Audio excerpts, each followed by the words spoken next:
என் அன்பு செல்லமே, தயவு செய்து நான் இந்த முறை கூறுவதையாவது உன் காதை கொடுத்து கொஞ்சம் கேள்.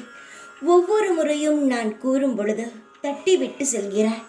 என்னை வணங்குகிறாய், என்னை மதிக்கிறாய் என்று சொல்கிறாய்.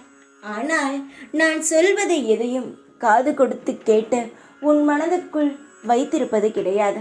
சாய் ஏதோ சாதாரணமாக சொல்வதாக நீ நினைக்கிறாய். ஆனால் நான் உன்னுடைய அப்பா. உன் வாழ்க்கையில் என்ன நடக்கப் போகிறது என்பது எனக்கு மட்டுமே தெரிந்தது. என்னுடைய தங்கத்திற்கு நான் எப்பேற்பட்ட வாழ்க்கையை தீர்மானித்து வைத்திருக்கிறேன், உருவாக்கி வைத்திருக்கிறேன் என்பது உனக்கு தெரியாதா? ஆனால் அதை நீ தெரியும் நேரம் வரும் பொழுது என்னை நீ நிச்சயமாக எனக்கு நன்றி சொல்வாய். ஆனால் இப்பொழுது என்னை திட்டுகிறாய், சில நேரங்களில் என்னை கோபமாக பேசுகிறாய். பரவாயில்லை, உன்னுடைய நிலைமையில் யார் இருந்தாலும் இதைதான் செய்வார்கள். தங்கமே, நீ திட்டு, என் மீது கோபப்பட எல்லா உரிமையும் உண்டு. ஆனால் தயவு செய்து அழுவதை மட்டும் நிறுத்திவிடு. தினமும் இரவு உன்னுடைய வேலை அழுவதாக மட்டும்தான் இருக்கிறது. யார் என்ன சொன்னாலும் காதில் வாங்குவது கிடையாது. யார் என்ன சொன்னாலும் அவர்கள் நன்றாகத்தான் வாழ்கிறார்கள். என் வாழ்க்கையில் தான் ஒன்றுமே இல்லை என்று சொல்கிறாய்.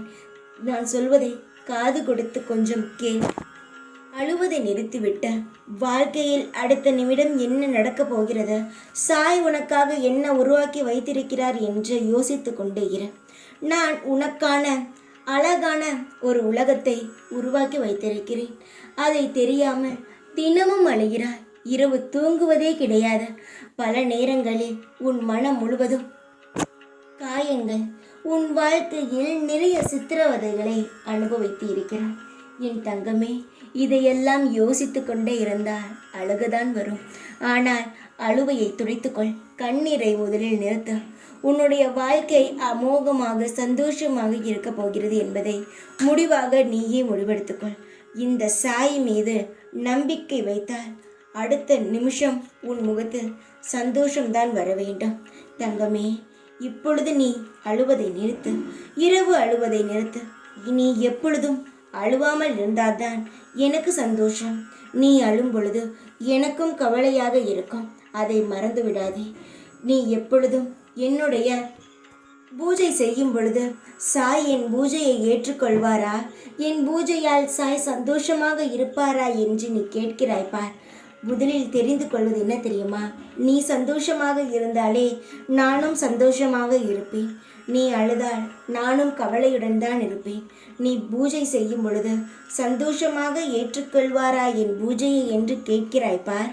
என் தங்கமே, நீ அழுவாமல் இரு. நான் நிச்சயமாக உன் பூஜையை ஏற்றுக்கொள்வேன்.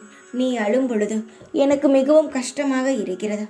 உன் வாழ்க்கையை அழகாக உருவாக்கி வைத்திருக்கிறேன். அது கால தாமதமாகிறது.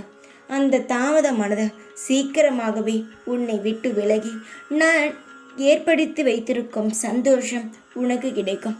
தைரியமாக இரு, கவலைப்படாதே. உன்னுடைய பூஜையையும் நான் ஏற்றுக்கொள்வேன். நீ தரும் உணவையும் நான் நிச்சயமாக சாப்பிடுவேன். அழுகாமல் இரு. சந்தோஷமான வாழ்க்கை காத்திருக்கிறது. பொறுமையாக இரு, தைரியமாக இரு. எப்பொழுதும் உன் கூடவே இருப்பேன் நான். ஓம் சாய்ராம்.